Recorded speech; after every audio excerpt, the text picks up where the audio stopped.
Welcome back to Scary Plug-in, the place where the ordinary turns terrifying and true stories become nightmares. If you love real horror stories, creepy encounters, and tales that keep you up at night, you're in the right place. Make sure to hit that subscribe button and turn on notifications so you never miss the fear that's waiting for you here. Now, let's get into tonight's story. You never really know who your neighbors are, and sometimes you find out the hard way. This is a true story about the creepiest neighbor I've ever met, and what almost happened the night he tried to lure me into his home. A few years ago, I moved to a new city. Well, more like the edge of one. Outskirts, quiet, empty, almost like a small town. The house I bought was simple but nice. I didn't know anyone out there, and since I wasn't exactly a social person, I kept to myself. But just a few days after moving in, there was a knock at my front door. When I opened it, I saw a tall, older man, dark hair, patchy beard. He introduced himself as Todd, my neighbor a few houses down. He smiled, told me he just wanted to welcome me. We made small talk. He asked where I was from, why I moved, if I lived alone. The usual questions, nothing too strange at the time. Then he mentioned his wife, Sarah, and how much they loved the quiet neighborhood. After a few minutes, he left. Todd seemed normal, friendly even. At least someone nearby was willing to say hello. But the next few days, I noticed something. No one else was ever outside. No neighbors on porches. No kids in yards. Nothing. The whole place felt empty. Then, one afternoon around 4 o'clock, Todd came back. This time he invited me to dinner at his house. He said he and his wife were hosting a get-together with the other neighbors. He told me it'd be the perfect chance to meet everyone. I was surprised. I hadn't seen a single soul in this neighborhood, but maybe this was my only shot at making connections. So I agreed. That night around 7:30, I walked over. The streets were dark, silent, too silent. When I reached Todd's house, something felt off. No cars outside, no lights, no sound of a dinner party. The front door was cracked open. I knocked anyway. From inside, Todd's voice echoed through the halls. "Come on in. Make yourself at home." I stepped inside slowly. The house was dim. Shadows stretched across the walls.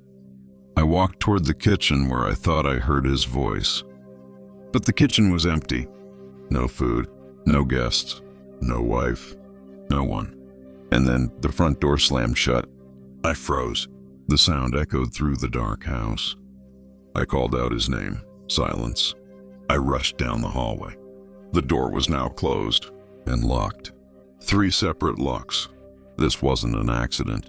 As I fumbled with them, I heard it. Footsteps behind me. Slow, heavy, getting closer. Then Todd's voice, calling my name, asking where I was going. His tone had changed. Deeper, darker, no longer friendly. I ripped the last lock open, pulled the door, and ran. I didn't stop until I was back in my own house. And just minutes later, Todd showed up, banging on my door, peering through my windows. He left before the cops arrived. But when the police questioned him, the truth came out. There was no wife, no Sarah, no dinner. Todd had lived alone for over a decade. Everything he told me was a lie, a story designed to lure me inside. But since he never technically did anything, there was nothing the cops could charge him with. Everyone knew it was suspicious. Everyone knew he wasn't innocent. But it didn't matter. I moved out as fast as I could. And every so often, I still look him up, hoping he's been arrested. Because if he hasn't, he's still out there, still waiting for the next person who makes the mistake of trusting him. You ever get that feeling that someone's watching you? Like, even when the blinds are shut and the doors are locked, there's still eyes on you. That's exactly what happened to me. And it wasn't just paranoia. It was real. because my new neighbor across the street wasn't just a neighbor. He was something far, far worse. I used to live in a plain, ordinary neighborhood, right in the middle of a regular small town.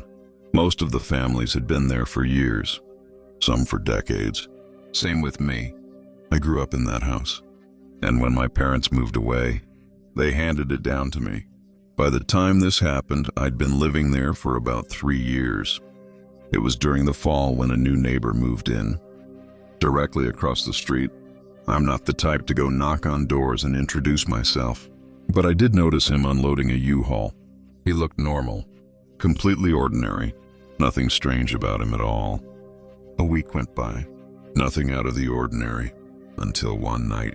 I came home from work and saw him standing outside my house. I recognized him right away. It was the new neighbor, but he wasn't walking by. He wasn't coming to the door. He was just standing there on the sidewalk, staring at my house. I pulled into my garage, and in the 20 seconds it took me to park and get out, he was gone, just disappeared. I found it strange, but tried not to think much about it. I had the next day off, so if he wanted to stop by, I'd be home. That night passed quietly, and surprisingly, I forgot all about it. Until the next morning, I stepped outside to grab my mail and glanced across the street. At first, nothing unusual. His house looked quiet. No lights, no movement. But just before I turned away, I saw it. A faint movement in the upstairs window. I looked again. The only thing left was the blinds swaying, like someone had just been standing there, watching me. It unsettled me, but maybe it was a coincidence. Maybe he was just curious. I pushed the thought away. The day went on. I cleaned, did chores, then relaxed with Netflix and YouTube. But that gut feeling wouldn't leave me. Every so often I peeked out the window, convinced I'd see him. But every time, nothing. Eventually the sun went down. I thought I was in the clear for the night. But one last glance out the window proved me wrong.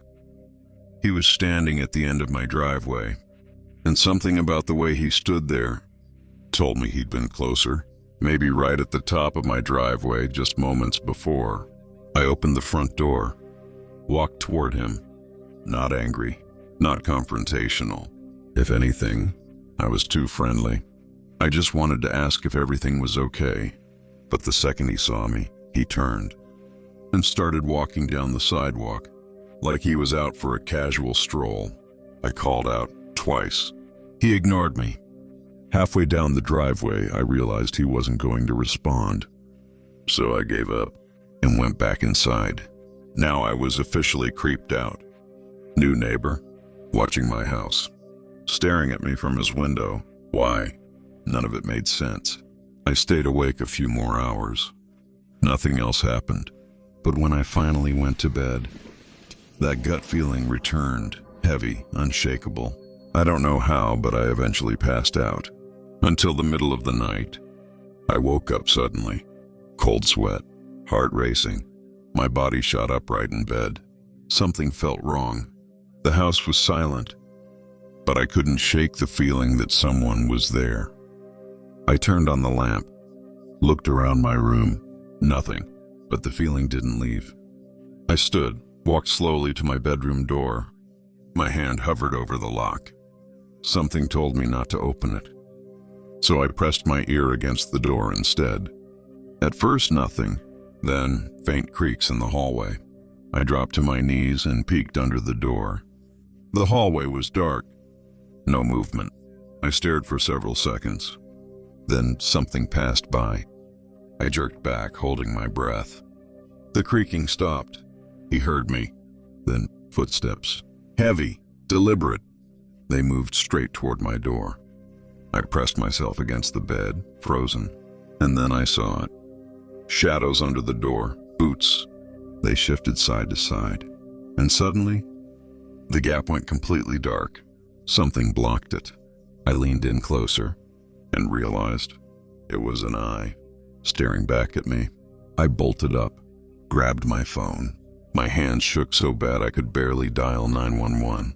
Outside my room, I heard him moving, stomping, pacing. By the time the cops were on their way, silence. He was gone. When the police arrived, the house was empty. I told them everything. I told them about the neighbor across the street. So they went over, questioned him. It was 2 a.m, and he was wide awake. He slipped up, said something he shouldn't have known. And just like that, his cover was blown. They arrested him, and eventually he confessed. He admitted to breaking into my home that night. And he admitted he'd been watching me for a lot longer than I ever realized. The police found my name in his search history dozens of times, from weeks before he even moved to the neighborhood, which meant he may have moved in just to be close to me. They discovered he had similar stalking cases in the past. So this time, he wasn't getting off easy. I shouldn't have to worry about him again for a long time. But I still think about it every single day, because I know he didn't just break in to watch me. I know he had something worse planned, and if I'd opened that door, I might not be here to tell this story. You ever meet a neighbor that makes your skin crawl the second you talk to them? That's what happened to me. And if things had gone even slightly different, I probably wouldn't be here to tell this story.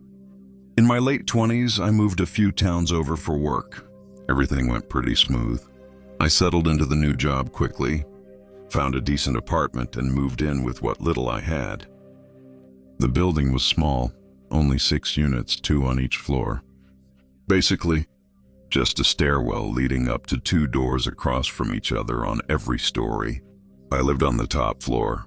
The woman across from me was the one who showed me around. She seemed to own a couple of the units, but right away, something about her felt off. She was older, maybe mid-40s, but she carried herself like she was twice that age.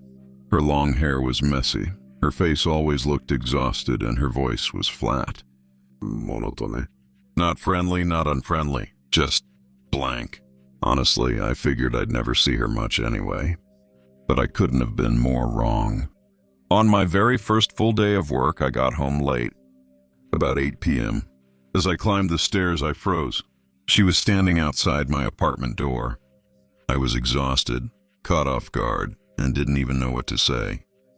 She just stared at me, with that dead look in her eyes. Then she asked if this was the time I usually got home from work. Weird question, but I shrugged it off, told her I wasn't sure yet since I'd just started. She didn't acknowledge my answer, didn't even nod. She just turned around, walked into her apartment, and slammed the door shut. I wasn't sure if she was angry or just strange, but I was too tired to care. I went inside, skipped dinner, and passed out. At 6 a.m., I woke to pounding on my door. I stumbled out of bed, half asleep, as the knocking kept going. I opened the door, and there she was. Same blank face, same corpse-like stare. When I asked what she wanted, she forced a fake smile, and in her flat, monotone voice, she asked me to come over after work. No explanation, no expression, just that. I tried to be polite, told her I'd be busy. She didn't say a word, just turned and slammed her door again. Creepy, sure, but maybe she was lonely. I brushed it off. That night, nothing happened. But the next morning, it happened again. Same pounding on my door at dawn, same question, same fake smile. Again, I made up an excuse. Again, slam door shut. Now I was officially uneasy. Her complete lack of emotion made it impossible to tell what she really wanted. A few nights later, I worked late. It was past 9 p.m. when I got home. The parking lot was empty. The building was dark and quiet. I climbed the stairs, hoping she wouldn't be waiting. She wasn't. I breathed out in relief, slipped my key into the lock, but stopped. The door was already unlocked. My blood went cold. She was the only one with access. I told myself maybe I just forgot to lock it.